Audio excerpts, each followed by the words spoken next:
général. Comment faire pour y voir? L'ai-je frappé chez lui?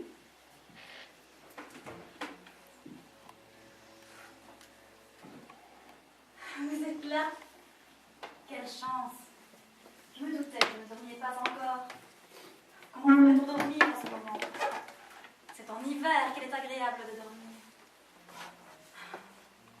Belle nuit pour les humains. Eh bien, et alors? Votre main? Vous n'êtes quand même pas libre. Comment sais-je, moi? Je suis plus ivre que le plus ivre des ivrognes, ou plus sobre que le plus sobre des sobres. Et vous, belle cavalière somnambule, promenade de fantaisie? Eh oui, comme vous dites, cher Michael. Comme de bonheur, que de douleur. Pourquoi ces yeux étonnés? Voyons, mon ami, avez-vous à craindre? Mais je ne crains rien, du moins pas pour moi. J'ai l'impression que vous avez décidé de faire des bêtises. Oh oui, pourquoi pas, sur mes vieux jours. Les vieilles femmes, on leur pardonne volontiers puisqu'elles n'ont plus toute leur tête. Mais vous, de quel vieux jour parlez-vous? Vous êtes plus jeune qu'elle n'était au mois de juin. Toute votre vie est encore devant vous. Mais je la veux pas. Devant moi, ma vie, je la veux maintenant. Oui, je suis jeune, Platanov. Oh, c'en est même effrayant d'être aussi jeune. Je la sens. Oh, cette jeunesse partout mon corps comme une grande brise. Oui, diaboliquement jeune. Comme j'ai froid. Je ne veux ni comprendre, ni deviner, ni supposer. Je ne veux rien du tout. Partez. Dites-vous que je suis un mufle et laissez-moi en paix. Je vous demande. Mais voyons, pourquoi ce regard? Mais réfléchissez seulement un peu. Tout réfléchi. Je le répète, réfléchissez. Vous, une femme si fière, si intelligente. Pourquoi et comment êtes-vous venue à... Marche pas le grand galop, mon cher. Si jeune, si belle, si intelligente, chez moi. Comment croire, messieurs, mes sens? Elle est arrivée dans ma femme qu'on prendra dans son forteresse. Mais quelle forteresse suis-je donc? Me conquérir, moi? La faiblesse même? Une effroyable faiblesse? Comprenez donc cela? S'humilier ainsi, n'est-ce pas le pire orgueil? Comment allons-nous faire, Michael? D'une façon ou d'une autre, nous devons en finir. Conviens-en toi-même. Pour finir, mais je n'irai commencer. Oh, la seule philosophie! N'as-tu pas honte d'inventer de tels mensonges? Par une nuit pareille, par un ciel d'une telle splendeur. Et oser mentir? Mais garde tes mensonges pour la boue de nos automnes. Mais franchement, pas maintenant, non, pas ici. Tu es vu, tu es écouté. Regarde un peu au-dessus de toi, comme étrange. Ah, toutes ces étoiles sublimes.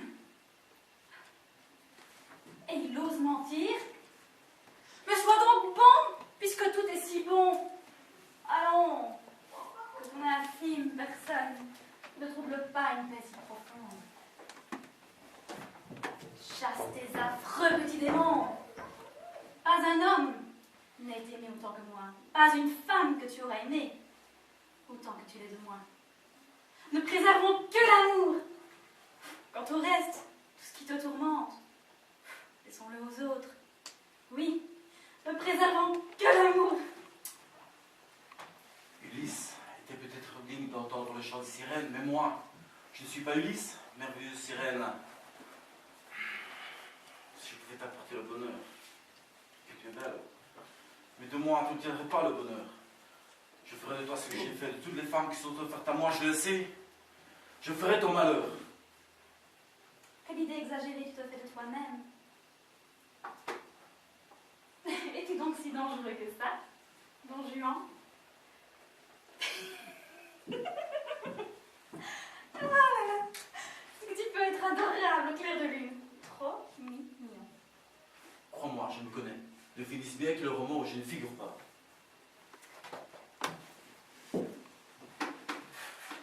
Fais t'asseoir près de moi. Ici. Voilà.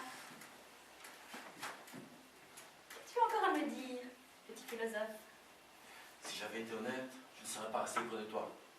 Ce soir même, j'ai eu comme un pressentiment. Et pourtant, ce misérable que tu vois là est resté. Chasse tes ridicules démons, Michael! Cesse de tout empoisonner! C'est pas une bête dangereuse qui est venue à toi, mais une femme!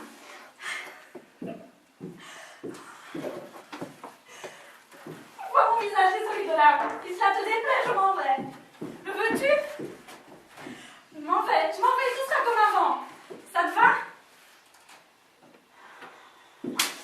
Oh, mais cruel, stupide! Mais qu'attends-tu pour prendre? Mais empoigne donc, m'arrache donc! Que veux-tu de plus? Consume-moi tout entière, presse-moi à me briser. Réduis-moi à rien. Non, n'aie pas peur d'être un homme! Non, t'es trop comique. Mais tu n'es pas à moi. Tu n'es pas faite pour moi. Va vers un autre, ma chérie. Va vers un autre homme, autrement digne de toi.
Sacha, c'est toi? Oui, c'est moi.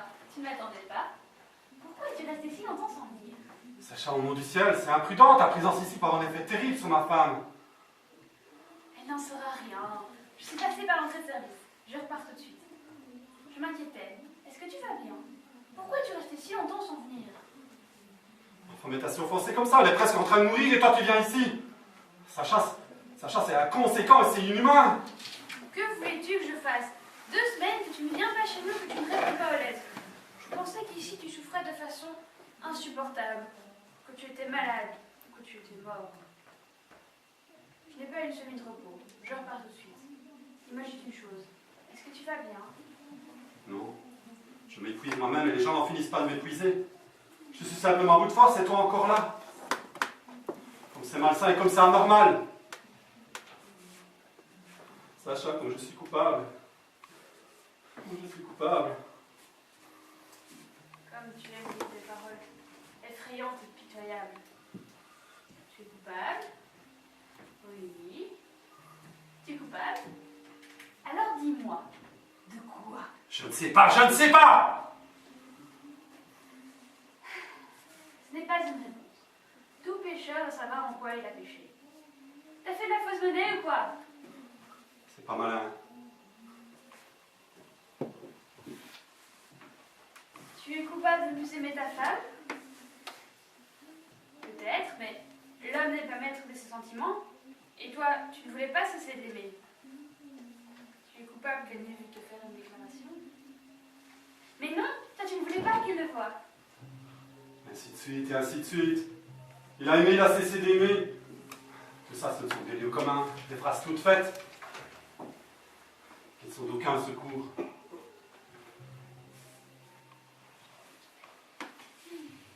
Fatigant de parler avec toi.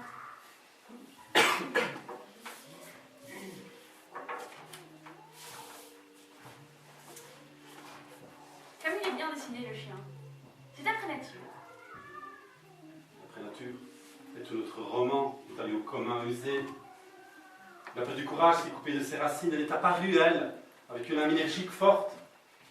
Alors ton humain insecourable, c'est bien joli dans les romans, mais dans la vie... Dans la vie, c'est pareil. Je vois, tu la comprends avec finesse, la vie. Mais Jérémie t'inspire une crainte religieuse et tu t'imagines avoir trouvé en moi un second Hamlet. Et à mon avis, cette psychopathie que j'ai, avec tous ces accessoires, ne peut servir à rien. Sinon on t'a fait rire et voilà tout. On devrait être plié de rire dans ma belle pitrerie. Et toi, au secours, le sauver, accomplir un exploit que je me rends plus aujourd'hui. Je sens ma tension aboutir à quelque chose, soit je vais te casser quelque chose, soit... Voilà ce qu'il nous faut. Casse quelque chose comme le cri, tu es en colère contre moi. J'ai fait une bêtise de venir ici. Alors, révolte-toi, insulte-moi, mets-toi en colère. Alors, on se met en colère. Alors, Ça me fait rire. voilà, le sourire, enfin bref. Soyez gentils, daignez me faire un second. J'ai remarqué une chose.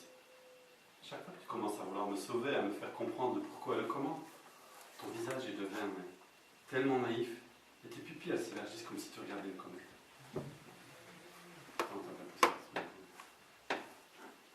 Un naïf, c'est un imbécile. Mais vous les femmes, vous avez le don d'être naïf ou pas, ça en devient charmant, salubre, chaleureux.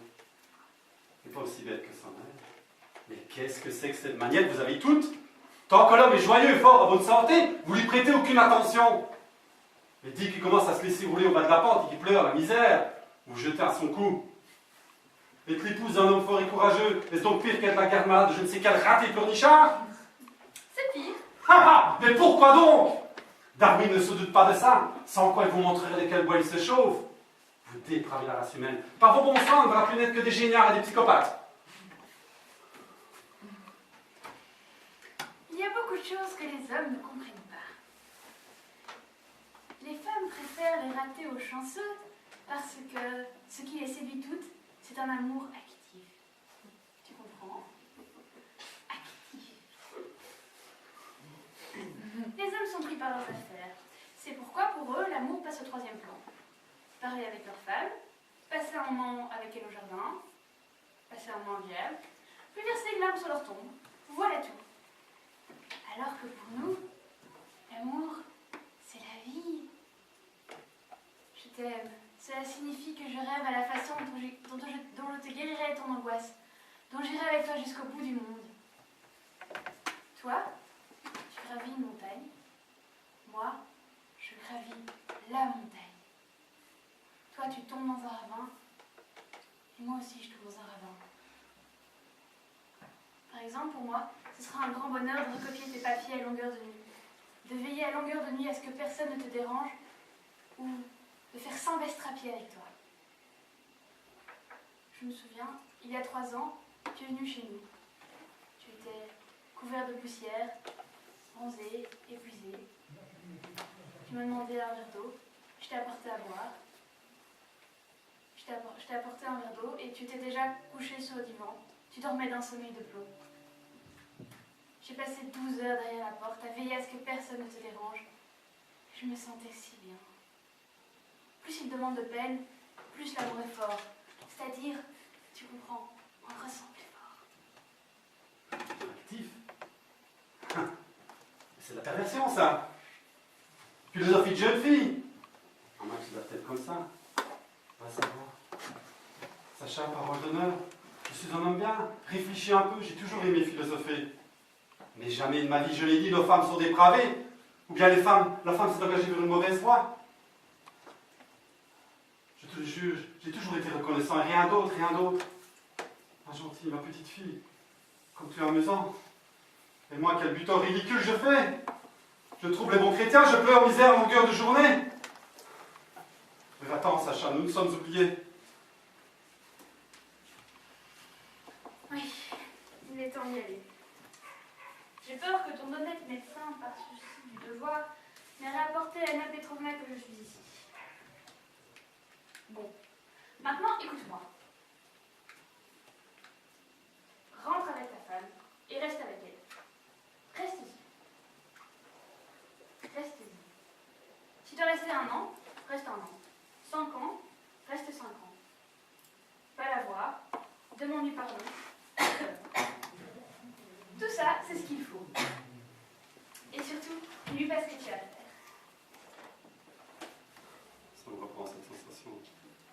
fait une indigestion.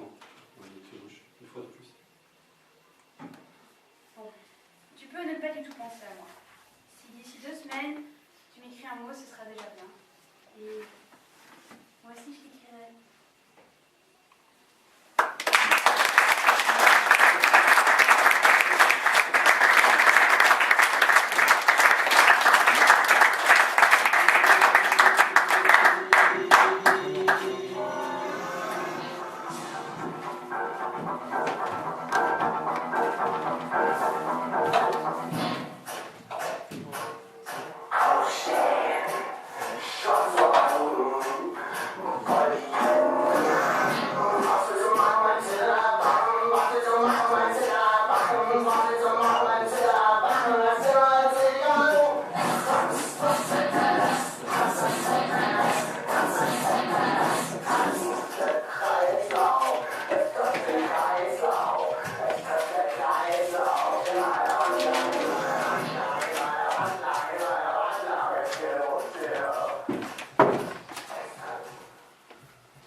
Alors, qu'est-ce que j'apprends, Wojciech? Je te croyais un homme de parole.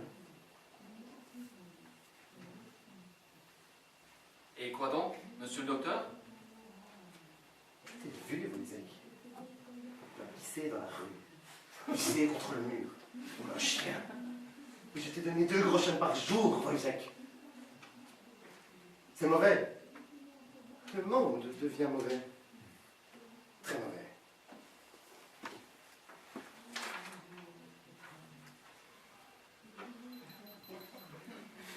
Mais, monsieur le docteur, puisque c'est la nature qui vous pousse à le faire.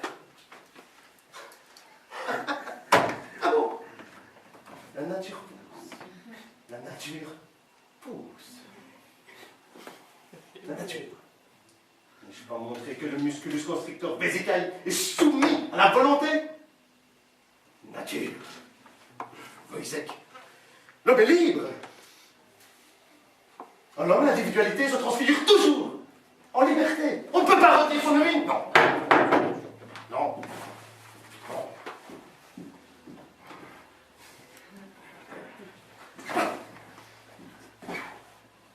J'étais voir, Wojciech.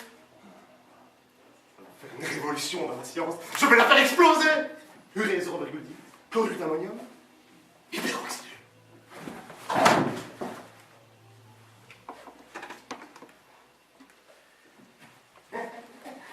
Moi, Wojciech, tu n'as pas envie de pisser un peu? Ah, t'es pas ça.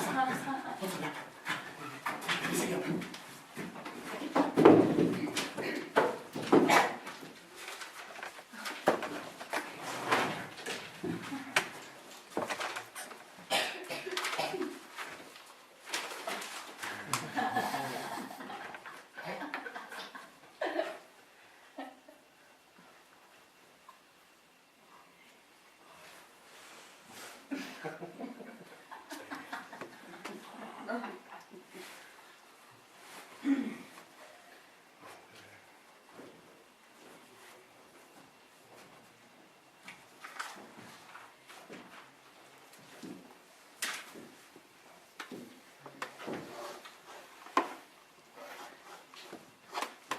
Mais je peux pas, monsieur le docteur. Mais pissez contre lui. Je n'ai pas écrit. Je ne l'ai pas. Je l'ai vu, Wojciech. De mes yeux vus. J'avais justement mis mon nez à la fenêtre pour laisser entrer les rayons du soleil et observer l'éternuement. Non, Wojciech, je ne me fâche pas contre toi. La colère est nuisible à la santé. L'antiscientifique. C'est pourquoi je suis calme. Tout à fait calme. D'ailleurs, mon pouls... il fait son 60 comme d'habitude. Voilà, avec un parfait sang-froid. Que Dieu préserve Celui qui se met en colère contre un homme, contre une créature humaine. Bon, si encore c'était un protégé qui vous crève entre les doigts, mais tuez-moi, Wojciech. Tu n'aurais pas dû pisser contre le mur.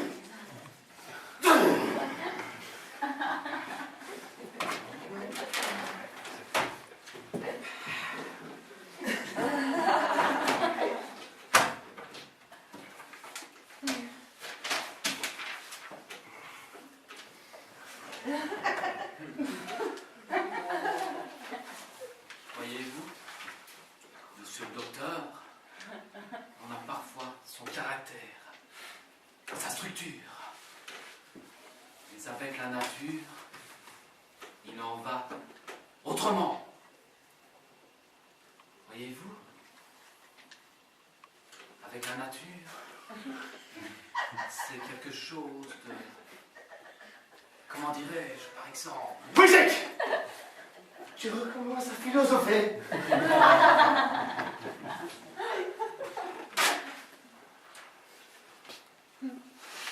Monsieur le docteur, avez-vous déjà remarqué quelque chose de double de la nature?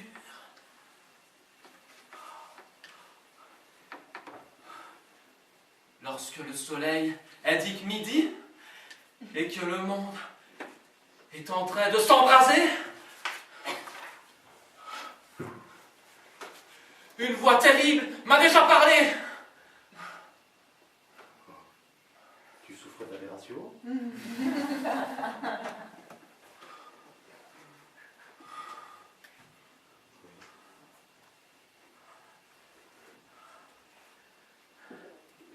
Les champignons!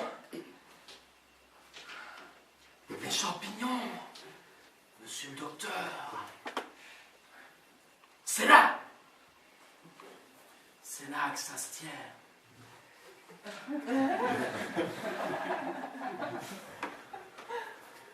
Avez-vous déjà remarqué les dessins que figurent et représentent ces champignons sur le sol?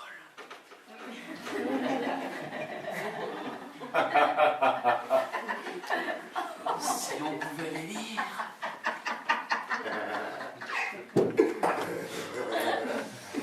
Wojciech, tu nous fais une superbe aberration mentalis facialis. Deuxième catégorie.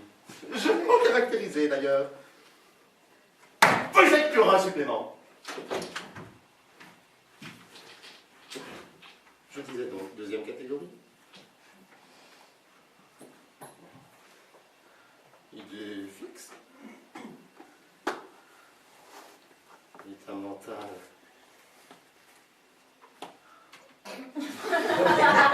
Généralement satisfaisant.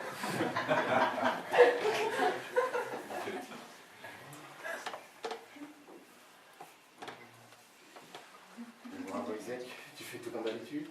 Tu rases ton capitaine. Oui, monsieur le docteur! Tu manges tes pois. Toujours comme il faut. Et je donne l'argent à ma femme pour le ménage. Tu fais ton service. Oui, absolument. Oh, c'est intéressant. Si j'ai Wojciech, tu auras un supplément. Conduis-toi correctement.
Il y a plein de fins duvet de coton qui flottent dans l'air.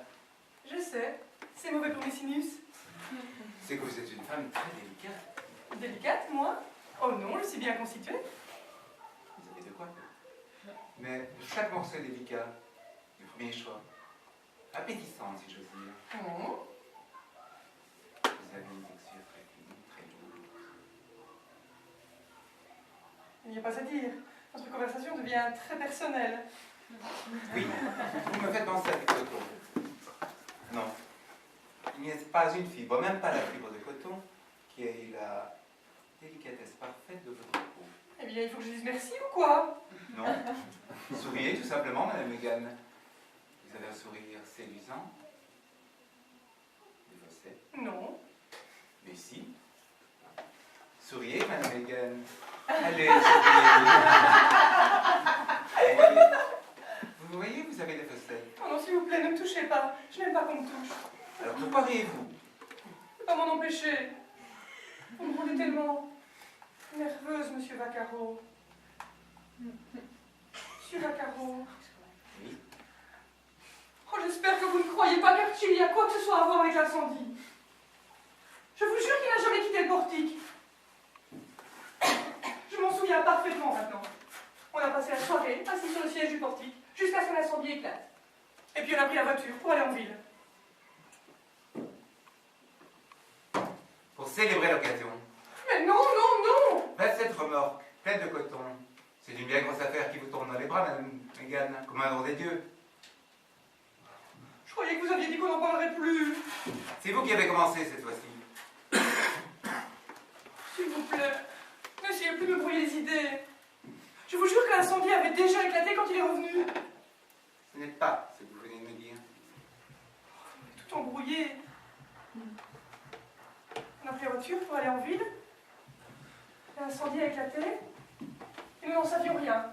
Vous m'avez pas dit qu'il avait hérité vos sinus? Oh mon Dieu, vous vous y entendez pour me faire dire ce que je n'ai pas dit. Je crois que je ferais bien d'aller me faire ruchon de limonade. Pourquoi faites-vous ça? Je ne veux pas que vous me priviez déjà de votre compagnie. Monsieur Vaccaro, vous devenez terriblement familier. Vous n'aimez donc pas vous amuser un peu? Ce que vous faites ne m'amuse pas. Non, pourquoi riez-vous? Je suis chatouilleuse. Chatouilleuse. Oh oui, allons, cessez de me tapoter. C'est pour chasser les mouches. Ça ne faut vous faire rien. Retirez votre bras. Ne soyez pas si capricieuse. Oh, c'est comme ça. Je me lève. Allez-y. Je me sens si faible. Dans ma tête. Ça tourbillonne? Ça tourbillonne. Et ça bourdonne. Il y a quelque chose sur mon bras. Non.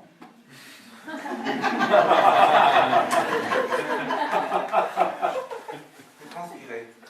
Laissez-moi essuyer. Non, s'il vous plaît, pas ça. Ça me fait un drôle d'effet. Quel effet? Un drôle d'effet. Ça monte et ça descend. Si vous n'arrêtez pas, je vais appeler le nègre qui coupe l'air de l'autre côté de la route. Allez-y, appelez-le. Hé! Hé! Boy! Boy! Vous ne pouvez donc pas crier plus fort? Je me sens si drôle. Qu'est-ce qui m'arrive? Vous êtes en train de vous détendre. Laissez-vous aller. Cessez de vous énerver. Mais je ne m'énerve pas, mais c'est vous qui... Moi? Oui, vous. Avec vos soupçons. Les idées que vous faites à propos de mon mari. Des soupçons. Des soupçons, par exemple. Par exemple, qu'il aurait incendié votre égreneuse. Et alors? Mais ce n'est pas vrai. Ce n'est pas vrai. Je rentre. Je rentre dans la maison.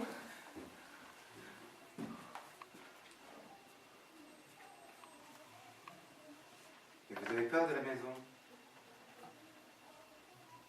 Est-ce que vous croyez aux fantômes, Madame Megan? Moi, j'y crois. Je crois crois en la présence des mauvais esprits. Un mauvais esprit? Mais de quoi est-ce que vous parlez maintenant? Les esprits de la violence et de la ruse, de la malveillance, de la cruauté, de la trahison, de la destruction. Mais tout ça, c'est simplement des défauts humains. Il y a plein de mauvais esprits qui hantent le cœur humain, qui s'emparent de lui, qui se transmettent de cœur humain, comme le feu saute de feuille en feuille, de branche en branche dans un arbre, jusqu'à ce que toute la forêt soit en flamme avec lui. Tout ce qui est beau est détruit. Mais c'est votre tête qui prend feu. Moi, je vois là-dedans beaucoup plus que ce qui n'apparaît en surface. Dans ce qui s'est passé la nuit dernière, j'ai vu l'explosion des mauvais esprits qui hantent le cœur humain. C'est ça que j'ai combattu. Je me suis jeté dedans pour frapper, crier, piétiner, crier la malédiction de Dieu. On m'en a retiré à moitié étouffé. J'étais vaincu. Lorsque je suis revenu à moi, étendu sur le sol, le feu avait gagné la bataille. Et tout autour de moi, il y avait comme un cercle de formes humaines. Le feu éclairait leurs visages. Je les ai regardés. Ils étaient tout illuminés. Leurs yeux, leurs dents étincelaient. Regardez, comme ça, oui, comme ça. Non, s'il vous plaît, ne faites pas ça, ne me faites pas peur. Les figures que je voyais souriaient de toutes leurs dents. Alors j'ai compris. J'ai compris que le feu n'était pas un accident. Pas un accident? Non, ce n'était pas un accident. C'était l'explosion, la manifestation de la volonté humaine de vouloir détruire. Je n'aurais pas cette impression-là. Moi si. Moi si, alors je dis que je crois aux fantômes, aux maisons hantées, hantées par des gens qui habitent, qui ont le cœur possédé par les démons de la haine et de la destruction. Je crois que sa maison, cette maison est hantée. Je ne sais pas ce que j'ai.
Comment vous êtes ici?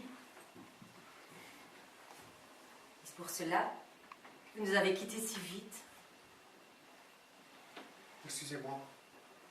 Vous voyez, il ne peut se passer de vous un instant. Vous êtes trop mal de ne pas nous le laisser un peu. Oh, comment vous avez pleuré.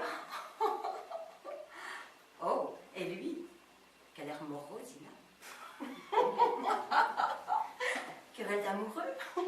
Je n'ai pas pleuré. Je ne vous trouve pas laide du tout, moi, Marthe. Mais combien de temps y a-t-il que vous êtes mariée? 6 mois. Oh, 6 mois. C'est peu. C'est peu. Oh, mais qui peut se vanter d'avoir quelque chose pour toujours à soi? J'ai envie de vous dire quelque chose et je ne puis m'en empêcher. Oh, vous voyez comme il me regarde. Comme s'il avait peur. Faut-il le dire, Louis? Faites ce que vous voudrez. Apprenez qu'il a couché cette nuit avec moi. Est-ce vrai? Parlez, réponds. Réponds, Lane. Tu Tu m'as juré que tu n'aimais pas d'autre femme que moi. Tu me l'as juré ce matin, tu l'as juré. Silence, louve. Et toi, parle. Est-ce vrai? C'est vrai. Vrai. Tu as perdu le droit de prononcer ce mot-là. Réponds pas, Louis. Laisse-la crier. Laisse-la pleurer. Qu'est-ce que cela nous fait? Qu'elle pleure devant nous, et notre amour en sera augmenté. Vraiment? As-tu menti ainsi? Lui as-tu juré cela ce matin? Ce matin même? Certes. Tu t'es conduit très bassement, et comme un homme vil. Ce n'est pas moi qui l'ai attiré. C'est lui qui est venu vers moi. Oh, douce amère, nous nous sommes souvent moqués de toi et je te connais comme lui-même. Il me raconte des choses pour me faire rire. Mais point honte, Louis. Oh, dis-lui que tu m'aimes. Oh, pour voir la figure qu'elle fera. Car tel est le cruel amour. Pensais-tu qu'il t'aima toujours? Il t'a aimé, de même. C'est moi qui l'aime maintenant. Réjouis-toi parce que tu as trouvé un tel amour. Oh, pleure donc. Pleure donc. Pleure, ne fais pas la fière. Pleure et ne retiens pas tes larmes. Regarde-la, Louis. Elle n'est pas aussi laide que tu me le disais. Elle a la figure presque ronde, comme l'ont les femmes de Syrie. Ris de moi aussi, Hélène.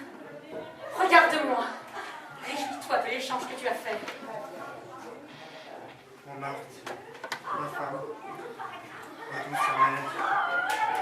Certes, je t'appellerai amère, car il est ta mère de se séparer de toi. Moi de mon père, toute maturité est en toi.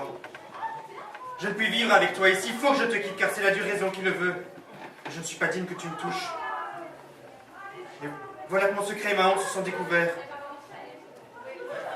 C'est le corps qui l'a voulu, car il est puissant chez les jeunes gens, et il est dur quand il tire. Il est vrai que j'ai consenti, je voulais mentir et cacher. Et voilà que cette action s'est découverte. Et je me suis pris à cette femme, et je lui suis attaché fortement, et je sais qu'elle ne te vaut pas et elle n'est pas honnête. Elle m'aime. Et moi je ne puis me déprendre d'elle.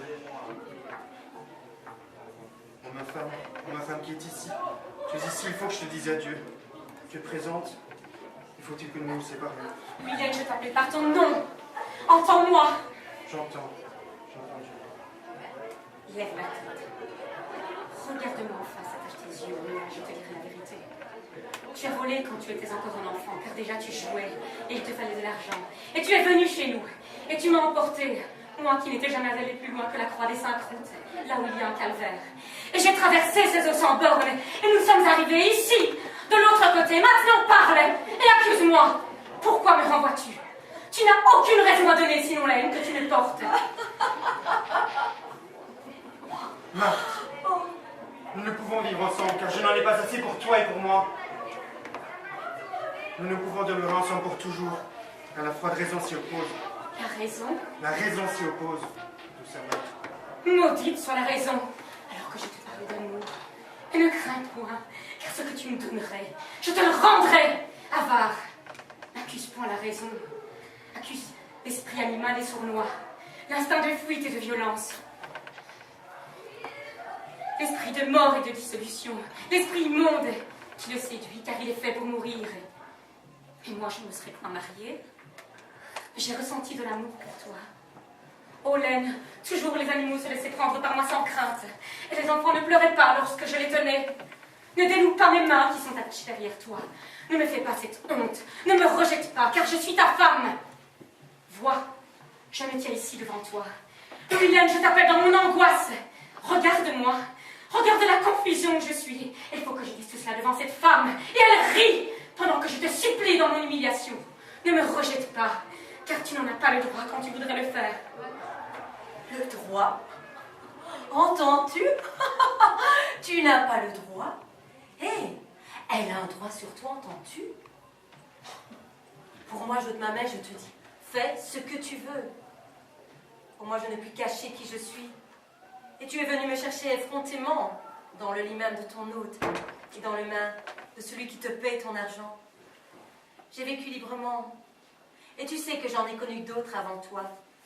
Et je l'ai oublié. Et c'est toi que j'aime maintenant. Aime-moi. Vois quelle belle dame je suis. En vérité, tu n'es pas fait pour vivre au long de ta femelle, comme le cheval près de la jument. Et on n'attellera pas avec la naisse l'élan couleur d'écorce. Viens, sois libre. Aime-moi car je suis belle. Aime-moi car je suis l'amour. Et je suis sans règles et sans loi. Et je m'en vais de lieu en lieu. Et je ne suis pas une seule femme, mais plusieurs. Prestige, vivante, dans une histoire inventée. Vis, sens en toi la puissante jeunesse qui ne sera pas aisée de contraindre. Le désir hardi est en toi, au-dessus de la loi comme un lion. Aime-moi car je suis belle. Et où s'ouvre la bouche, c'est là que j'appliquerai la mienne. Et toi, qu'as-tu à dire? Oh, Laine, tu m'es munie par un sacrement et par une religion indissoluble. Et puis? Et n'écoute pas ce qu'elle dit, car tout cela n'est que mirage et mensonge. Et encore? C'est tout. Je suis pauvre, je suis laide, je suis sotte, je suis jalouse. N'as-tu rien à dire de plus? Oh Marthe, il est inutile que tu parles, car c'est celle-là que j'aime. Est-il vrai? Oui, C'est moi que tu aimes? c'est toi. Répète cela. C'est bien moi que tu aimes, et non pas elle? C'est toi que j'aime, et non pas elle. Adieu. Laisse-moi te dire adieu, car le jour va finir. Oh, Laine, mon mari, laisse-moi te regarder encore avant qu'il ne fasse nuit. Laisse-moi te toucher, avant que nous nous séparions pour éternellement. Oh. Adieu. Oh bien-aimé, oh ami, oh ingrat, pourquoi tu fais cela? Tu connaîtras que je ne suis pas seulement amère, mais douce. Ce n'est pas moi qui me sépare de toi. Souviens-toi que c'est toi qui m'as renvoyée et que je te baisais l'épaule dans mon humiliation. Et maintenant il me faut te quitter. Oh, que cela est dur, Dieu. Adieu.